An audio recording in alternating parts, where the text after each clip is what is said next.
Hello and welcome back to Minecraft with me, DX Phoenix. Hope everyone's ready for another interesting episode because we've got a couple of things planned to do in this episode. Or at least I've got a couple of things planned. Let's see how many of them I can actually get done. So first of all, as you can probably see, none of these are currently running. Which you might have noticed, I've kind of made the hopper disconnect. Yeah. If we look, we've got tons of iron. That's great because we're going to be needing that coming up. But the main reason is the only thing that is actually keeping our power generation running in here, because it eventually just runs out, is I have to just chuck some food into the culinary generator. This kickstarts our generation going again, our power generation again, to get the canola oil pumping through to give it more of a energy spike. It's all well and good, but it's requiring either this or these three to get it all going. We don't want that. So even though this room is getting kind of cramped and some of this stuff shouldn't be in here, we're going to pop something else down here. So we're going to make a magmatic dynamo. And how we're going to do that? Well, I've got near enough everything, I just need the redstone. So let's just go grab that.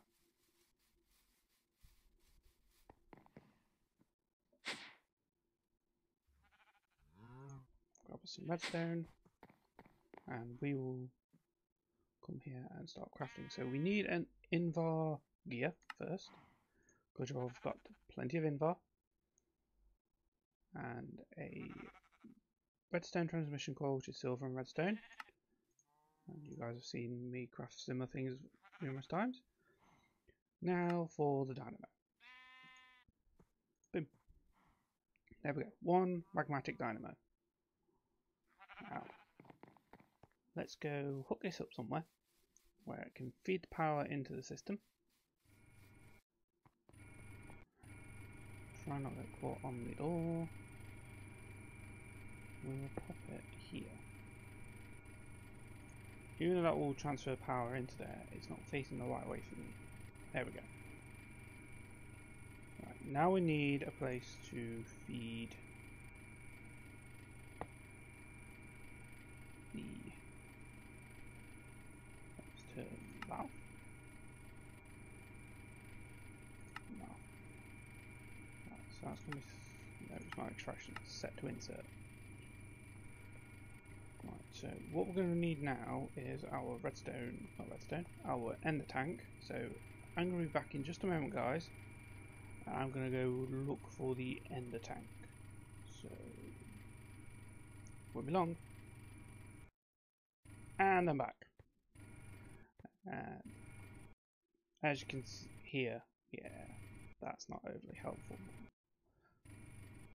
So we're going to pop that on there.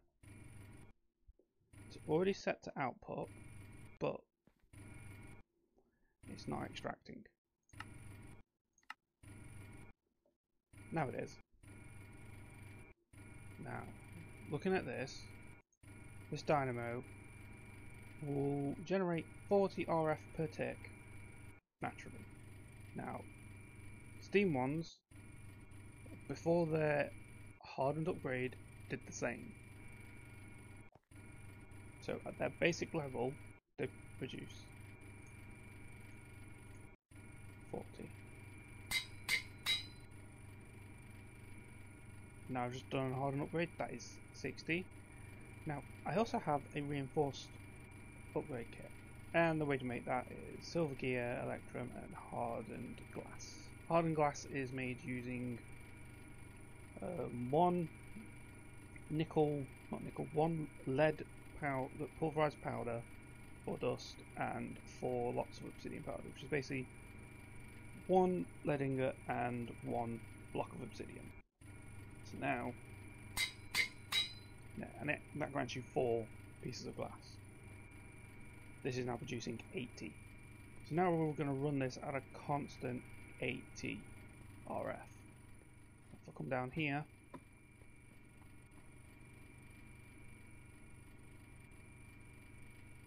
that is a lot better than before. But now this is constant because we're always going to be pumping lava. This isn't running out. And things sound so much better in there now. So now if we come over here, if I started this up again, I will literally just take one iron. That's not going down. That's great. So this is going to run now near up indefinitely. That's great, but that's not the... This isn't the stage... This isn't everything I wanted to show you in this episode, no, because we're going to do a little bit more with these today. I'm just going to move away from them. So we're going to go to Mekanism now, because we want a basic factory. A basic smelting factory requires basic circuits, redstone and iron. And how do we make basic circuits? Well, that's redstone and osmium. Now, we've got three things here that we want to turn into factories. The crusher, the enrichment chamber, and the energized smelter. So, I'm just going to quickly gather up the stuff we need to turn these into factories, and I'm going to be back in just a moment. Right, and we're back, and as you can see in our crafting station, we have everything we need. We're only making 3 lots of basic factories, and I'm going to reveal why in just a moment. Let me just grab those 3 blocks. So we want the basic crushing factory, basic enriching factory, and basic smelting factory.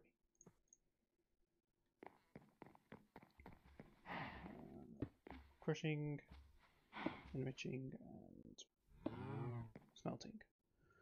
Just going to double check the configuration. Input, output.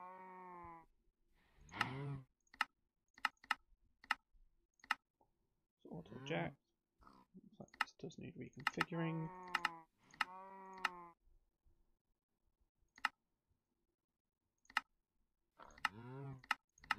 Do that anyway, just in case. Oop.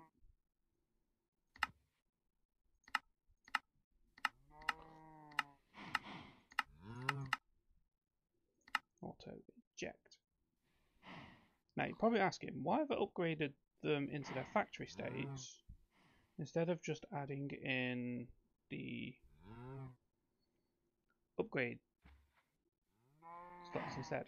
Well, the reason is the upgrade slots are great, except the only time you should, in Mekanism, potentially really use these is when you've actually gotten to the elite tier of factories. Because as you can see now in this crushing factory, there is 3 input slots and 3 output slots. Well, before these had 1. The purification chamber produced 3. So each one would have, so this one was a bottleneck. So if I upgraded this to 3, then this would become the bottleneck, and so on. There is another thing as well. Auto sort. This thing will always put into this slot. Now sort will spread it out and produce and function all 3 and process all 3 at the same time. Sorry about my fubbing of words. Or flubbing. I cannot speak. Let's just grab another. We're going to grab 3 copper. You can watch this. So as this is going on, we're going to see this right before it processes. Chuck 3 in. Oh look there.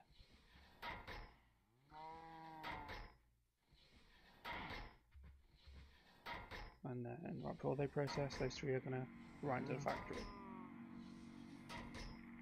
Now look, this is going at the same time as this now, both doing 3 at a time. That's going to create 3.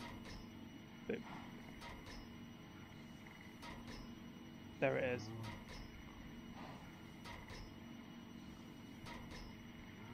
It potentially costs us a little bit more in resources doing it this way, but the efficiency behind it,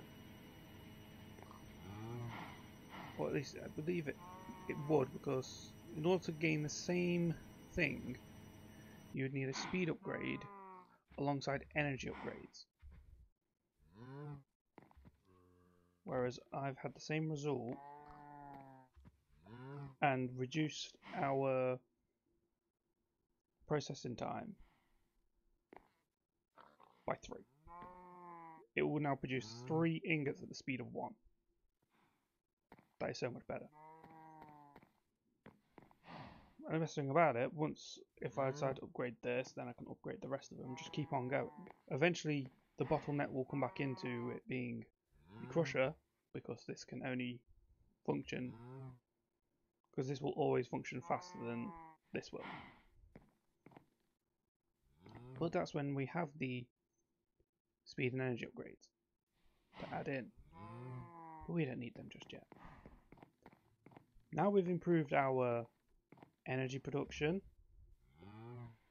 and our ingot processing again. Why will you not work? There we go. I can start chucking these back in, because we've now got energy being produced all the time thanks to our magnetic dynamo.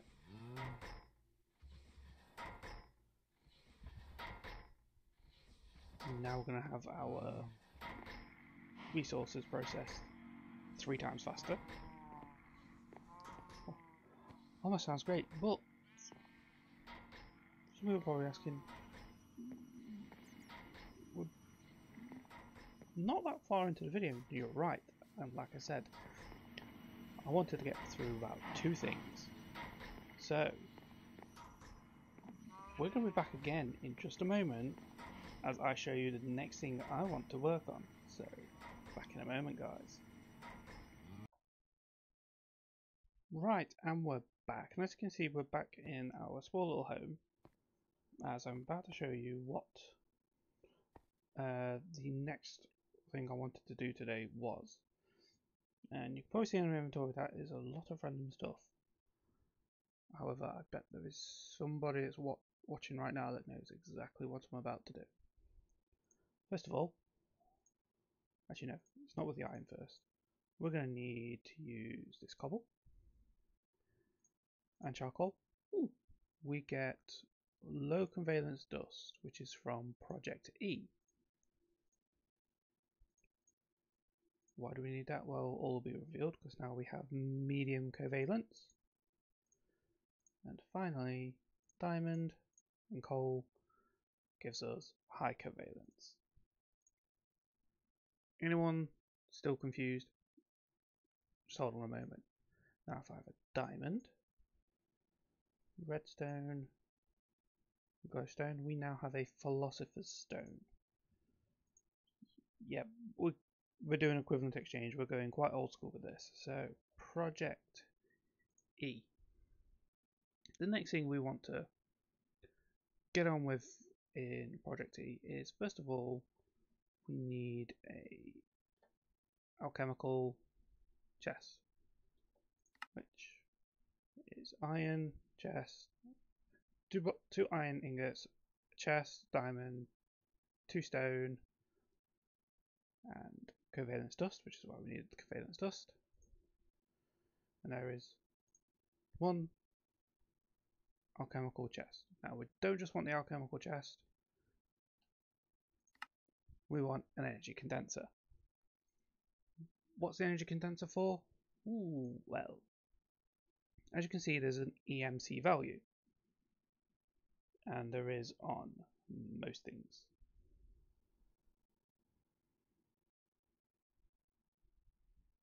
Apart from the Tinker's Tools, there is still an EMC value on quite a lot of stuff. Reason for that: in previous iterations of ProjectE, you could use this energy condenser along with another one and an alchemical chest, and really take advantage of something like this scoop, flint and steel. More specifically, if anyone remembers the trick, a gold pickaxe. Reason being, I just come out of there. Gold pickaxe has an EMC value of 6,152.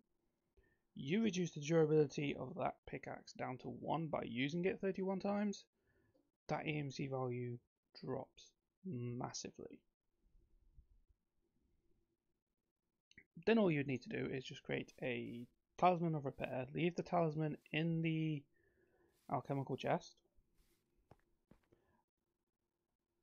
have that in one alchemical chest, the pickaxe with the 1 durability, to always be creating a pickaxe with 1 durability, have it transfer into the chest, and then this is where with your transfer pipes you set them to read specific metadata, and it will input on one side a durability of 1 pickaxe, but only output a perfectly almost brand new looking pickaxe with maximum durability of 32, so 6,000 EMC. Continue up around into the first step, and then just keep going and producing. And if you had more than enough pickaxes being made through this method, excess ones could go into your second energy condenser to be used to create anything you wanted, which would be something like diamonds. Or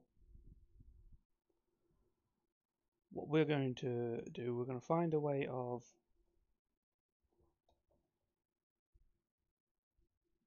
helps if I put something at the beginning of that. We want red matter, and eventually, well, we want dark matter first, but then we're going to want red matter because we want some of these tools. So these tools are great, but it's not just that. It's a way of storing power or storing the potential of anything else. Bed, chest, building blocks, all sorts of things in a smaller space, like the dark matter or the dark matter blocks and red matter blocks and so on. Because then if we need to create something, we don't have enough. Say we don't have enough diamonds. As long as I have 1, or actually, we don't even need 1.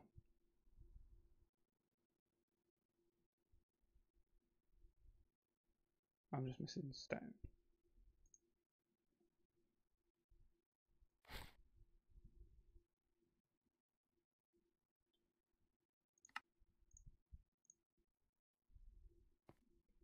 As long as I have a transmutation table,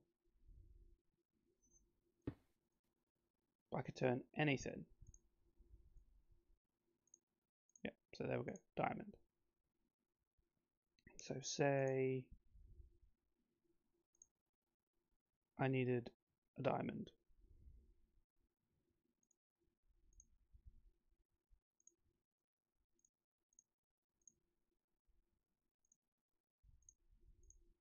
Okay, say I needed a diamond. That's what I'm missing most. I'm going to use all this conveyor dust.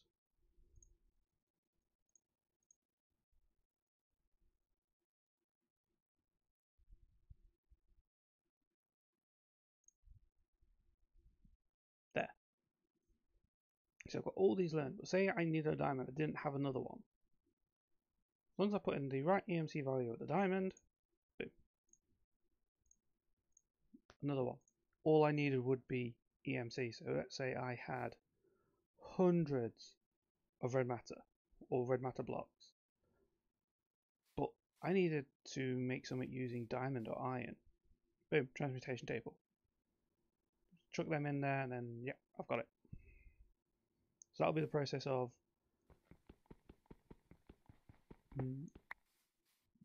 now using these.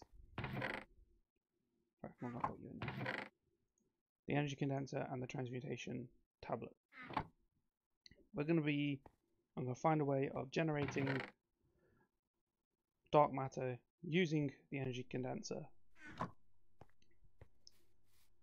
soon, or I'm going to build it. I'm going to build the process off camera, and I'll show it you in the next episode.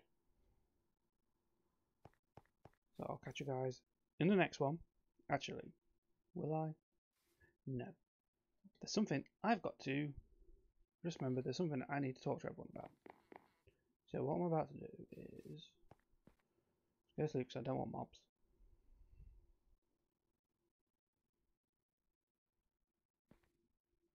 Pestering me because I've got something to inform people about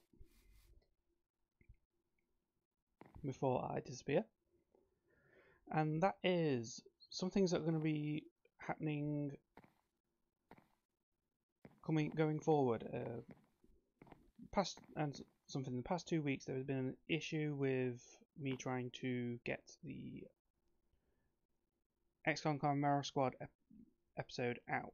The reason that is because for some reason, whenever Chimera Squad's running, it decides it wants to lag, near enough crash on me through the random points during the mission. I don't know whether that is recording software based, whether it is my actual computer, so I've been trying to look into that and trying to fix it, and it appears to not be going well at the moment. But at the same time, I also remember a while ago I said something about the Ark series had to stop due to the corrupted world. Well, I think I've now found a way around that. I now am going to be starting up a server, and the Ark episode is going to come back. We're going to start from the beginning again on the island, but this time it's going to be on the server, so I will not have to worry about the world as such. It's not going to be run on the same computer because it doesn't have to be now. There's no single player world, so now it won't prevent me from.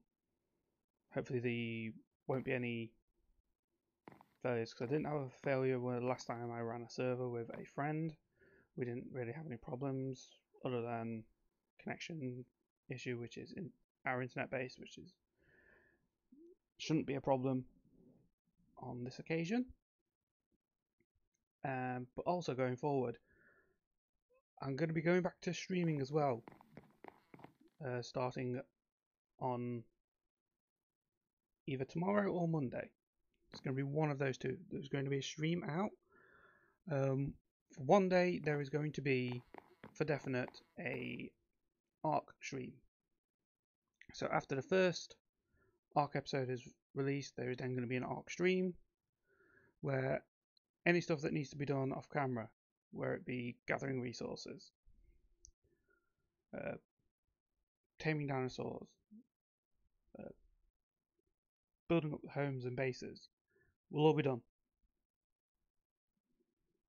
on stream. So when it comes to the episodes,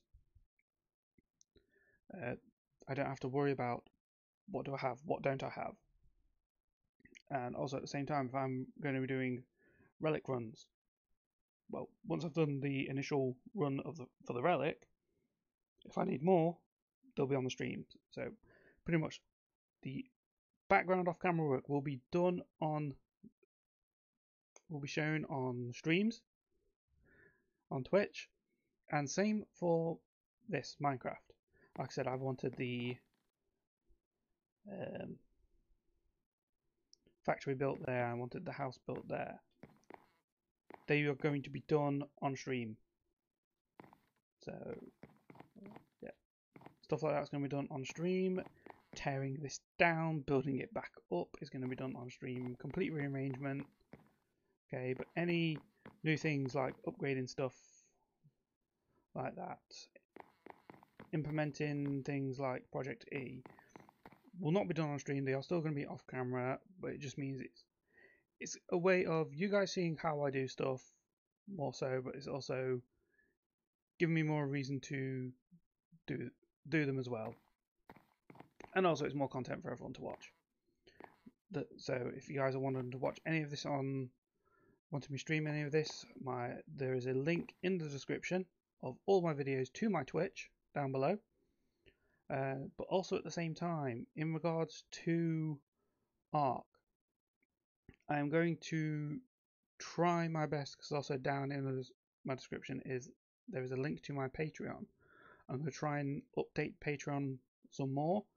So if anyone did want to go over to Patreon to try and help support me with Ark, I am going to try and do a small little tier in there for the Ark one,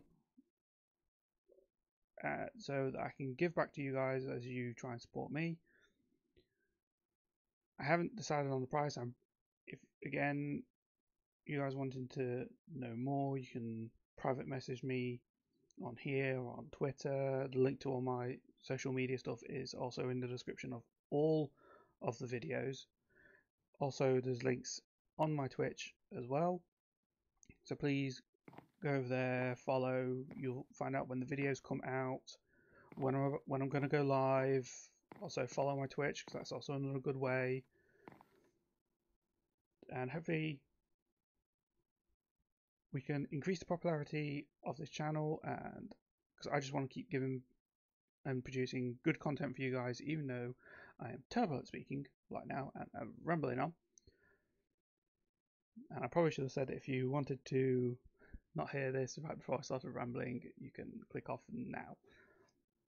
But anyway, that's the update on the channel and future content coming forward. I am planning on doing other stuff as well for YouTube videos. So again, if you guys have got suggestions as well, please comment them down below. Give me ideas. End of the day, I want this channel to grow, and I just want to continue to give back to everyone that enjoys content like this, and even give better content in the future. So take care guys, and I'll see you guys in the next one. Goodbye.